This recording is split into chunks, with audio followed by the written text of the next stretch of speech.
मित्रों नमस्कार, मैं हूँ व्यास जी। इस कार्यक्रम में आप सभी का स्वागत है। आज हम लोग कानून के शासन बनाम राज्य की निरंकुशता विषय पे चर्चा करना चाहेंगे। इसका ताज़ा कारण यह है कि देश के कुछ राज्यों में मेरा अपराधी बनाम तुम्हारे अपराधी का खेल चलता हुआ दिखाई दे रहा है और बुलडोज़र और ठोकों की नीति भी साथ साथ चल रही है। जहां एक और हत्या और बलात्कार के सजायाफ्ता मुजरिमों को सरकारें छोड़ दे रही हैं, उनको माला पहनाया जा रहा है, जनसंहार के दोषी अदालतों से छूट भी जा रहे हैं और खुशियां मनाई जा रही हैं। वहीं दूसरी ओर कुछ अपराधियों को ठोको नीति के तहत इनकाउंटर भी उनका हो रहा है और बुलडोज़र से उनके घर गिराए जा रहे हैं। तो हम लोग इन मुद्दों पर इसलिए भी चर्चा करेंगे कि मीडिया के एक बड़े हिस्से में हम पाते हैं कि इनके बारे में क्रिटिकल ढंग से बातचीत नहीं होती, या जिसे हम कानून का शासन कहते हैं उसके बारे में कोई ख़ास चर्चा देखने को नहीं मिलती। मीडिया अपने ढंग से, मीडिया का एक बड़ा हिस्सा मैं कहना चाहूँगा, अपने ढंग से हमारे आप को कुछ ऐसी खबरें परोस रहा है जिससे मेरा यह मानना है कि समाज में कानून के शासन के प्रति लोगों के अंदर एक ऐसी भावना घर करती जा रही है जिसके अनुसार उन्हें लगता है कि कानून के शासन की कोई आवश्यकता नहीं है। उन्हें लगता है कि यदि किसी को राज्य ने क्रिमिनल घोषित कर दिया या कोई क्रिमिनल है और वो सत्ताधारी दल के खेमे में नहीं है तो उसका इनकाउंटर जायज़ है, उसके घर को गिरा दिया जाना जायज़ है। और यदि वो सत्ताधारी दल के खेमे में है और जनता का बड़ा हिस्सा उस सत्ताधारी दल का समर्थक है, उसके बहुत सारे कारण हो सकते हैं, तो वो तालियां बजाता है, वो माले पहनाता है, वो खुशियां मनाता है कि दूसरे अपराधी छूट गए और कहता है कि वे अपराधी नहीं थे, उन्हें फंसाया गया है। इस तरह की बातें समाज में हो रही है और यह मुझे लगता है कि सभी सत्ताधारी दलों को या उन सभी राजनीतिक दलों को जो सत्ता में आते हैं शायद यह सूट करता है, यह नैरेटिव उनको सूट करता है। मैं अपनी बात शुरू करने के पहले 1980 के एक घटना का उल्लेख करना चाहूँगा। तब मैं भारतीय पुलिस सेवा का एक प्रोबेशनर हुआ करता था और पुलिस एकेडमी हैदराबाद में हमारा प्रशिक्षण प्रारंभ हुआ था। आपको याद होगा कि 1980 में बिहार के भागलपुर में अपराधियों की आंखें एसिड डाल करके जला देने की, फोड़ देने की घटनाएं घटी थी, जिसको भागलपुर आंख फोड़वा कांड भी कहा जाता है। अंग्रेजी में हम उसको भागलपुर ब्लाइंडिंग केस कहते हैं। और उसकी जांच हुई थी और बाकायदा राज्य ने उसकी जांच कराई थी। एक पुलिस के पदाधिकारी हुआ करते थे जो बाद में मंत्री भी बने केंद्र सरकार में, उन्होंने उसकी जांच की थी और उसकी बड़ी चर्चा हुई। और बाद में जिन लोगों की आंखें फोड़ी गई वो सुप्रीम कोर्ट में भी गए। एक खत्री बनाम स्टेट ऑफ बिहार का बड़ा मशहूर केस उस समय हुआ था।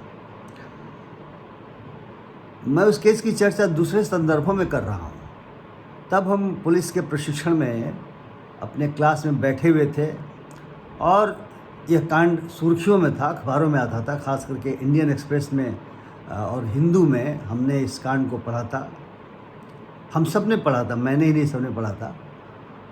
और मुझे उस 40-43 वर्ष पूर्व की उस घटना को याद करते हुए ध्यान में आता है कि क्लास में जब हम मौजूद थे और इस तरह की इसकी चर्चा हुई तो कुछ लोगों ने हास्य के रूप में या व्यंग्य के रूप में कहा कि everything is fair in love war and Bihar.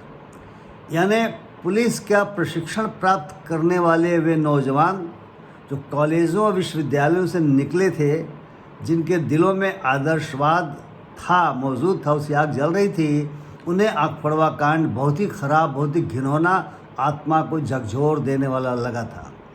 जबकि भागलपुर की जो जनता थी उसने पुलिस पदाधिकारियों के समर्थन में, पक्ष में जुलूस भी निकाले थे। मैं इस घटना की याद इसलिए कर रहा हूँ कि उसके विरोध में young police officers, police academy में मौजूद हैं और समाज के एक बड़े तबके में उसकी बड़ी तीखी प्रतिक्रिया भी हुई थी। उसके खिलाफ बहुत सारे लोग आए हुए थे, भले ही वहाँ की जनता ने समर्थन किया।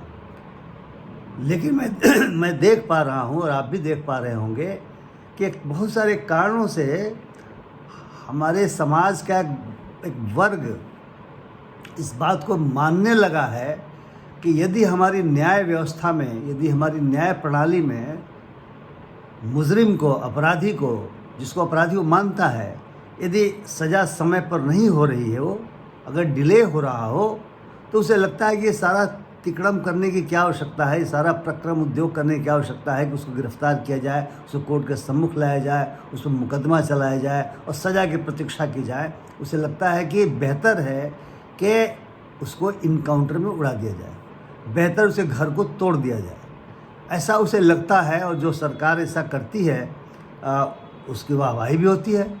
बुलडोज़र तो बाकायदा चुनाव के दौरान प्रचार की एक सामग्री के रूप में भी कुछ राज्यों में उसको परिचालित किया गया और खड़ा किया गया बुलडोज़र को पब्लिक मीटिंग्स में। कहीं ना कहीं मुझे लगता है कि हम एक ऐसा बर्बर और निरंकुश समाज व्यवस्था की ओर जा रहे हैं जहाँ पर कानून की बजाय हम इंस्टेंट जस्टिस, इंस्टेंट मैगी की तरह, इंस्टेंट कॉफ़ी की तरह हम इंस्टेंट जस्टिस की तरफ जा रहे हैं, जंगल के कानून की तरफ जा रहे हैं। इसलिए इस चिंता को मैं आपके साथ बांटना चाहता हूँ। दरअसल रूल ऑफ लॉ या कानून के शासन की अवधारणा अगर हम देखना चाहें तो ग्रीक सिटी स्टेट्स में अरिस्टोटल और प्लेटो के ज़माने से शुरू हुआ था।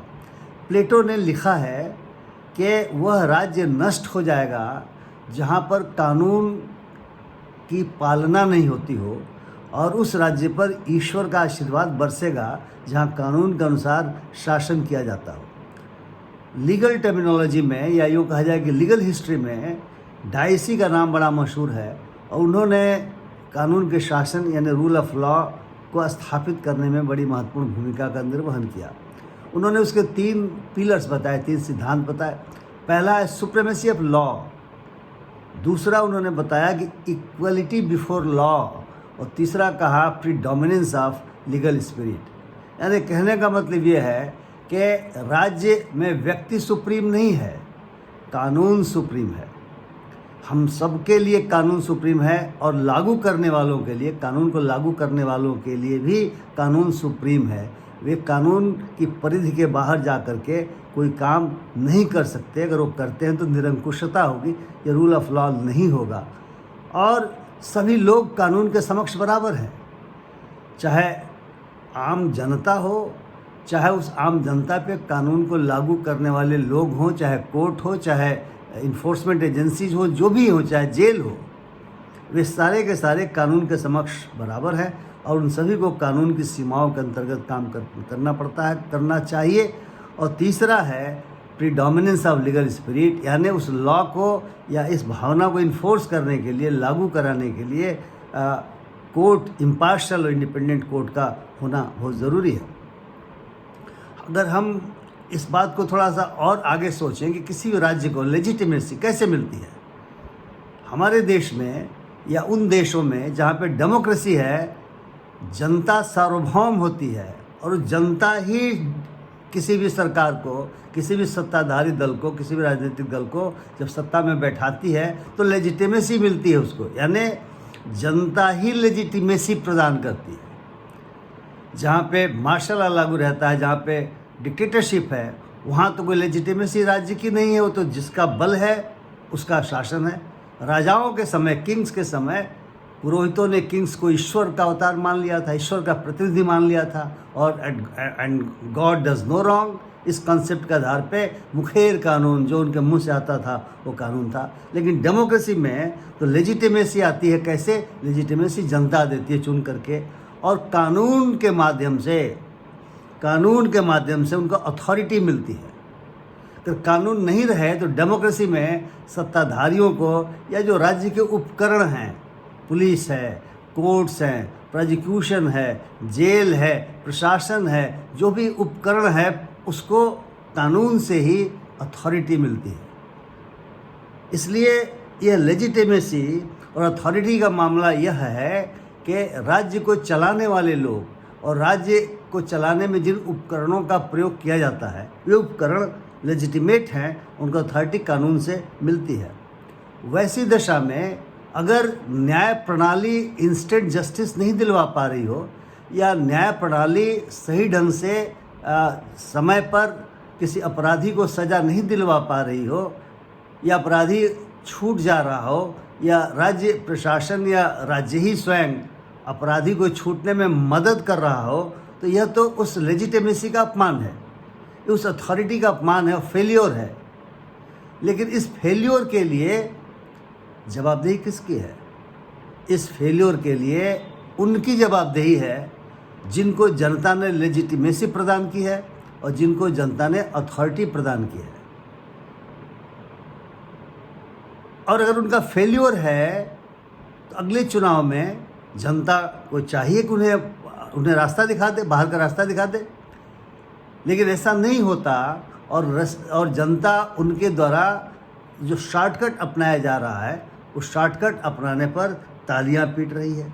तो फिर कैसा समाज बनेगा? एक बर्बर समाज बनेगा, एक निरंकुश समाज बनेगा, एक ऐसा समाज बनेगा जिस समाज में हम आँख के बदले आँख, हाथ के बदले हाथ, पाँव के बदले पाँव और गर्दन के बदले गर्दन की मांग करेंगे।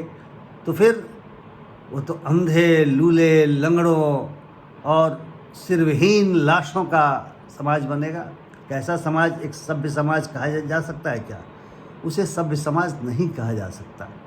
इसलिए कानून के शासन का अर्थ यह हुआ कि चाहे राज्य की मशीनरी हो, राज्य के उपकरण हो, चाहे सत्ताधारी दल हो, उन सभी को कानून के अनुसार काम करना है। और यदि कानून को लागू करने में या उपकरणों के द्वारा जो भी कुछ किया जा रहा हो उसमें कुछ खामियां हो तो उन खामियों को दूर करना उस राज्य की मशीनरी का ही काम है, उस सत्ताधारी दल का ही काम है, उसके उपकरणों का काम है। अपनी असफलताओं को आप सफलता दिखलाने के लिए इंस्टेंट जस्टिस का सहारा यदि लेते हैं तो यह न केवल अमानवीय है, ये इलिजिटिमेट है।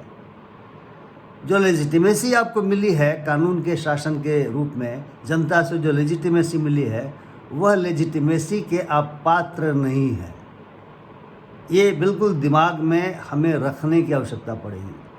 और अगर हम भारत के रूप में विशेष रूप से चर्चा कर रहे हैं तो भारत में जो हमारा संविधान है वो तो सुप्रीम है।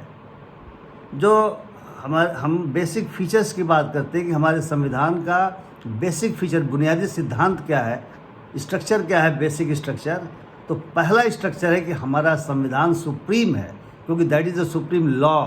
और सारे कानून ऑर्डिनरी लॉ कहे जाएंगे और वे उसी संविधान के निकष पर उसको कसा जाएगा, उसी से उसको देखा जाएगा कि संविधान के अनुसार है अथवा नहीं है। और उसी संविधान में हम जस्टिस की बात, हमारे प्रेम्बल में जस्टिस है। हम एक ऐसा समाज बनाना चाहते हैं जो जस्टिस पर आधारित हो, न्याय पर आधारित हो, समानता है समानता पर आधारित हो, स्वतंत्रता पर आधारित हो और बंधुता पर आधारित हो। और जो पूरा का पूरा संविधान में हमने चीज़ें कही हैं उसमें आर्टिकल 21 की अगर हम बात करें तो 21 क्या कहता है? No person shall be deprived of his or her right to life and liberty except by procedure established by law। America के कॉन्स्टिट्यूशन में ड्यू प्रोसेस ऑफ लॉ है, हमारे यहाँ प्रोसीजर इस्टेब्लिश्ड बाय लॉ है।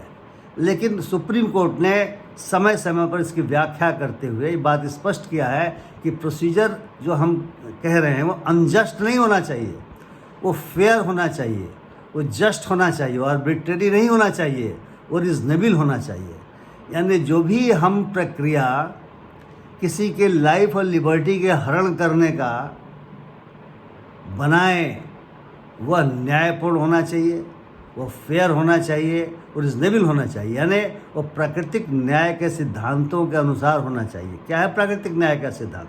प्राकृतिक न्याय का सिद्धांत वही है जो रूल ऑफ लॉ का सिद्धांत है, वही जो इक्वलिटी बिफोर लॉ का सिद्धांत है, जो सुप्रीमेसी ऑफ लॉ का सिद्धांत है, जो pre dominance of legal spirit का सिद्धांत है, जो सिद्धांत है कि कानून का शासन हो और किसी व्यक्ति का शासन नहीं हो, किसी की निरंकुशता से चीज़ें नहीं चलनी चाहिए। वही है मेनका गांधी केस में, इसको काफ़ी व्याख्या करके उसको और बढ़ाया गया। आने वाले बहुत सारे उसके बाद के केसेस में फेयर ट्रायल की भी बात कही गई है। ट्रायल भी फेयर होना चाहिए, लेकिन क्या हो रहा है कई जगह, अगर सत्ताधारी दल किसी क्रिमिनल को बचाना चाहता है, अब ये नरोदा पाटिया के केस को देखा जाए, आपके इन्वेस्टिगेशन में खामियों के वजह से वे मुजरिम जिन्होंने इतने बड़ा जनसंहार किया वो छूट जाते हैं। इसका क्या मतलब हुआ? आपके अपने कानून के वजह से जो बिल्किस बानो केस के अपराधी हैं उनको आप पेरोल पर छोड़ देते हो और इसके बाद उनकी सज़ा को माफ़ कर देते हो, उनको माला पहनाया जाता है। और आपके कानून के खामियों के वजह से उत्तर प्रदेश जैसे राज्य में कुछ ऐसे अपराधी पनप जा रहे हैं जिनके केस साल दर साल कोर्ट में लंबित चले आ रहे थे, जिनके केसेस के बारे में कहा जा रहा है कि बहुत सारे जजेस ने अपने को रिक्यूज कर लिया और उनके मारे जाने पर जनता का एक बहुत बड़ा वर्ग खुशियाँ भी मना रहा है। लेकिन अगर अपराधी है, चाहे वो किसी भी जाति धर्म का हो, उस अपराधी को कानून के अनुसार ही सज़ा मिलनी चाहिए। अगर एक कोर्ट ने उसको बरी कर दिया तो उसके लिए अपील करना चाहिए राज्य को, और बिल्कुल इम्पार्शल तरीके से करना चाहिए। न मेरा अपराधी न तुम्हारा अपराधी, यह अपेक्षा की जाती है उस लेजिटिमेट राज्य से। अब उत्तर प्रदेश में ये बुलडोज़र का शासन जो चल रहा है, हम सभी जो शासन व्यवस्था में रहे हैं हमें सोचने के लिए बाध्य होना पड़ता है। क्रिमिनल प्रोसीजर कोड के अनुसार अरेस्ट के लिए विधान बना हुआ है।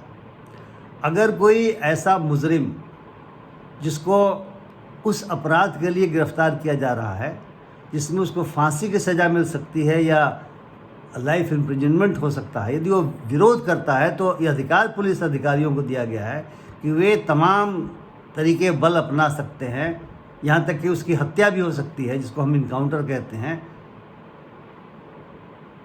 और लेकिन उसको अरेस्ट किया जाना है।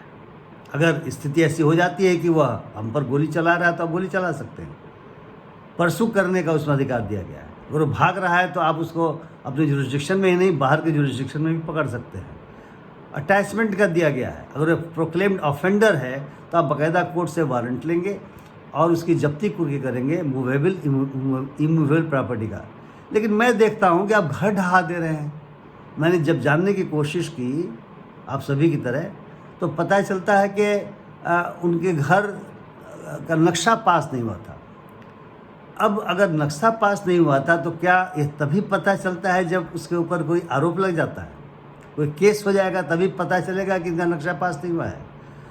और अगर बिल्डिंग बायलॉज का उल्लंघन हुआ है तो उसके लिए फेयर तरीका बना हुआ है, फ़ाइन लगता है। मैं बिहार में जानता हूँ कि शहरों में बिल्डिंग बायलॉज बने हुए हैं, उसके अनुसार यदि आपने बिना नक्शा पास कराए घर बनाया हुआ है तो रेगुलराइजेशन का प्रोसेस है, और नहीं तो कुछ हिस्से को तोड़ देने का प्रोसेस है।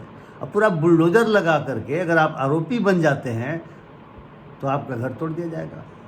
मैं उत्तर प्रदेश का रहने वाला हूँ। अभी मैं अपने गांव गया था 1-2 महीने पहले, और मैंने कुछ लोगों के बीच जब ये बात छेड़ी तो कहने लगे कि फलानी जगह अपराध हुआ है और अब बुलडोज़र आने वाला है। यानी बुलडोज़र संस्कृति बन रही है। मेरा घर यदि बुलडोज़र से तोड़ दिया जाता है क्योंकि मेरे खिलाफ कोई आरोप लग गया है, गलत या सही, और आप यदि ताली बजा रहे हैं तो कल आपका भी घर तोड़ा जाएगा और ताली बजाने वाला शायद कोई नहीं बचेगा, क्योंकि सारे लोगों के घर तोड़ दिए गए होंगे। अब खंडहर बनने के बारे में अगर यह सोचते हैं कि पड़ोसी का घर खंडहर बना तो आपका भी घर खंडहर बनाया जा सकता है।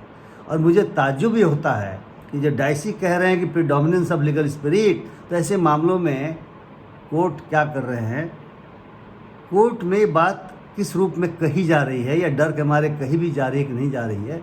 क्योंकि प्रोक्लेमेशन के बाद अटैचमेंट ऑफ प्रॉपर्टी का सीआरपीसी में जो प्रावधान है उस प्रावधान का अनुपालन हो रहा है या नहीं हो रहा है मैं नहीं जानता। लेकिन अगर चुनाव में बुलडोज़र बाबा के रूप में बुलडोज़र मशीन खड़ी की जाती है, कोई भाषण दे रहा होता है, तो मुझे लगता है कि ये सभी के लिए उस न्याय व्यवस्था में, न्याय प्रणाली में जितने लोग हैं, उन सभी के लिए सोचने का विषय है कि हम किस दिशा में समाज को ले जाने की कोशिश कर रहे हैं। मित्रों, ये जो कानून का शासन की बात मैं कह रहा हूँ, यह केवल कार्यक्रम नहीं है, एक चिंता का विषय है। और पूरे देश में यदि कानून के शासन की जगह जंगल का शासन कायम हो जाएगा तो आप सोच लें कि हमारे आप जैसे लोग न बोलने के लिए रहेंगे, न सुनने के लिए रहेंगे। क्या ऐसा ही चाहते हैं कि ऐसा ही समाज बने? शायद कोई नहीं चाहेगा। ये सारी बातें मैं आपको सोचने के लिए कह रहा हूँ। आप सोचिए, विचार कीजिए, और जो आपको उचित समझ में आता है आप ज़रूर इसके हिसाब से आचरण कीजिए। इन्हीं शब्दों के साथ मैं आप सभी लोगों को धन्यवाद भी देना चाहूँगा मेरी बात सुनने के लिए, किंतु एक अपील के साथ कि आप में से जो लोग अभी तक मेरे चैनल को सब्सक्राइब नहीं किए हैं, कृपया सब्सक्राइब करें और ज़रूर देखने की कोशिश करें, देखें। और अगर कोई आपकी प्रतिक्रिया हो, उस प्रतिक्रिया को ज़रूर आप कमेंट बॉक्स में डालें। बहुत बहुत धन्यवाद। नमस्कार।